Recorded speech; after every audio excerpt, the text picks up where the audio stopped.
Three times in history, a global superpower has collapsed. Spain in the 1600s, Britain in the 1900s, the Soviet Union in 1991. Each one followed the exact same seven-stage pattern. And each one believed they were different, that the pattern didn't apply to them. The United States became a superpower in 1945, 80 years ago. And right now, we've completed 5 of the 7 stages. Let me show you the pattern, how it destroyed 3 empires, and where America sits today. Before we go through the stages, you need to understand what imperial collapse actually looks like. It doesn't start with invasion or military defeat. It starts with economic exhaustion. The empire extends beyond its ability to maintain itself.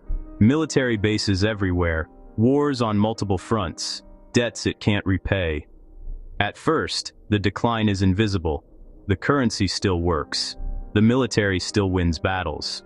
But beneath the surface, the foundation is cracking. Then comes the acceleration. Allies start hedging. The reserve currency erodes. And suddenly the advantages that made you powerful become vulnerabilities. That's what happened to Spain, Britain, and the Soviet Union. Stage 1. Military overextension. After Spain conquered the Aztec and Inca empires in the early 1500s, they controlled the richest gold and silver mines ever discovered. By 1550, Spanish galleons were bringing home 200 tons of silver per year. King Philip II used that wealth to fight wars everywhere simultaneously. Against the Ottoman Empire, against France, against Protestant rebels in the Netherlands, against England's navy. By 1580, Spain had military commitments on 4 continents. Half of Spain's revenue went to the military. The Soviet Union followed the same pattern. After World War II, they spent 15 to 20% of GDP on the military, triple what America spent. They were in Afghanistan, propping up Cuba, supporting Syria, Vietnam, North Korea. Everywhere America had influence, they had to counter. The cost was unsustainable. The United States today has over 750 military bases in 80 countries. Troops in 150 countries. We're committed to defending Europe through NATO, defending Japan, South Korea, the Philippines. Our military budget is around $1 trillion annually, more than the next 10 countries combined. If China invades Taiwan, if Russia pushes into NATO territory, we can't respond to all of it simultaneously. Stage 1 complete. Stage 2. Currency debasement. The Spanish crown couldn't pay its bills with taxes alone, so they debased the currency. They started mixing copper into silver coins. A coin that was supposed to be pure silver became 50% copper, then 75% copper. By 1600, Spanish silver coins contained barely any silver. Merchants stopped accepting them. Inflation exploded. Britain faced the same problem after World War I. The war had drained their gold reserves. By 1920, Britain's gold reserves were half what they'd been in 1914. They went back on the gold standard in 1925 at the pre-war rate. The pound was overvalued. British exports became too expensive. By 1931, they couldn't hold it. Britain abandoned the gold standard. The pound lost over 25% of its value almost immediately. In 1971, Nixon closed the gold window. The dollar became pure fiat currency. The dollar has lost roughly 85% of its purchasing power since that time. The money supply has increased almost 400% since 2020. From 2020 to peak expansion, we've printed over $6 trillion. We're not mixing copper into silver coins. We're just printing unlimited paper. Stage 2 complete. Stage 3, debt spiral. Spain borrowed constantly. From Italian bankers, from German bankers, from anyone who would lend. By 1557, Spain declared bankruptcy. They defaulted, restructured, and kept borrowing. They declared bankruptcy again in 1560, again in 1575, again in 1596. 4 bankruptcies in 40 years. Britain never recovered from World War I debt. Then World War II started, another $120 billion in costs. By 1945, Britain owed the United States and Canada over $30 billion, more than Britain's entire GDP. The war was won, but the empire was finished.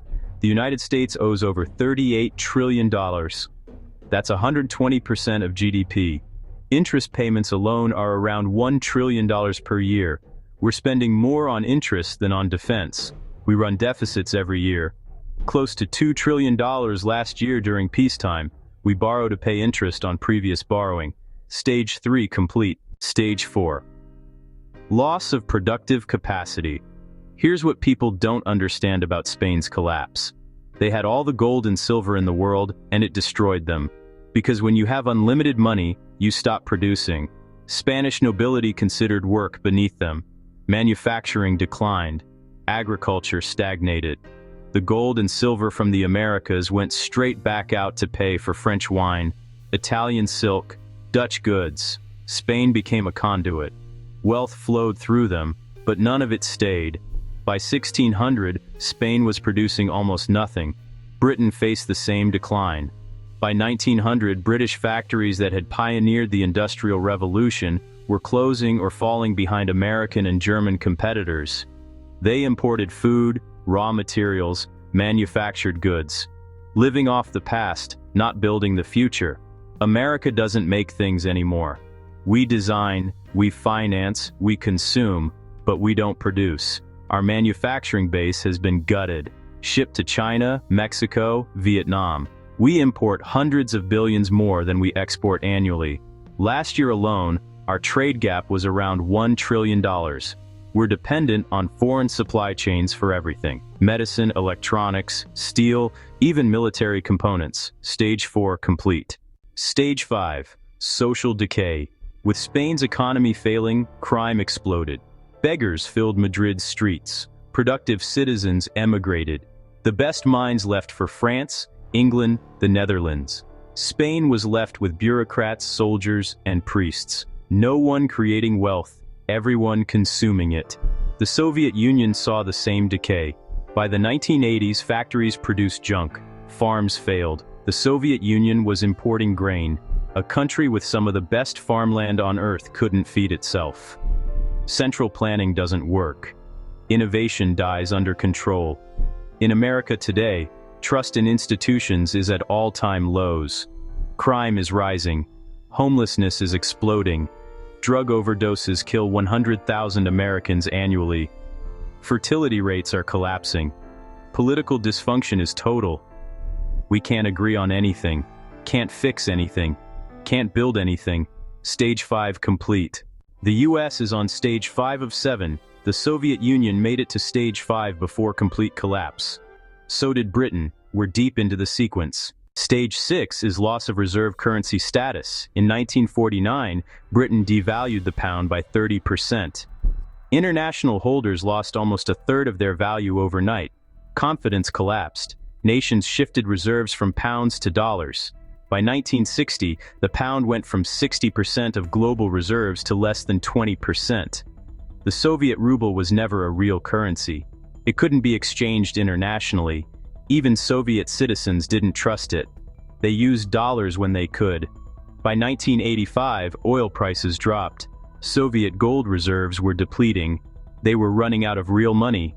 We're seeing early signs in America. BRICS nations developing alternative currencies. Central banks loading up on gold. China and Russia trading in yuan and rubles. Saudi Arabia accepting yuan for oil purchases. The dollar's share of global reserves has fallen from 72% in 2000 to 58% today. 14% representing trillions of dollars being reallocated into other assets. The cracks are forming. Stage 7 is collapse, not gradual decline, sudden implosion. By 1640, Spain lost Portugal. By 1650, they lost the Netherlands. By 1700, the Spanish Empire was economically dead. Britain lost India in 1947. Over the next 20 years, they lost everything. The empire was gone. The Soviet Union went from superpower to non-existent in 900 days. On December 26, 1991, it ceased to exist. No war, no invasion. Just economic implosion. 3 empires followed this pattern. Each believed they were exceptional. Each believed the rules didn't apply to them. They were wrong every time. We're telling ourselves the same lies. We're different. We have technology. We're America. But the pattern doesn't care about exceptionalism. The pattern is mathematical. You cannot spend beyond your means forever. You cannot maintain an empire without productive capacity. You cannot debase currency without consequences. The sequence is locked in. Maybe we have 10 years, maybe 5, maybe less. But the pattern says collapse is coming, and when it comes, it'll be sudden. 3 times it happened before. The pattern says we're next. If you found this enlightening, subscribe. We publish fresh content weekly to help you understand commerce from a historical perspective and draw parallels to modern finance, and keep the momentum going. Watch The World's First Financial Bubble and Why History Keeps Repeating Itself. It's on the screen. Thanks for watching. See you on the next one.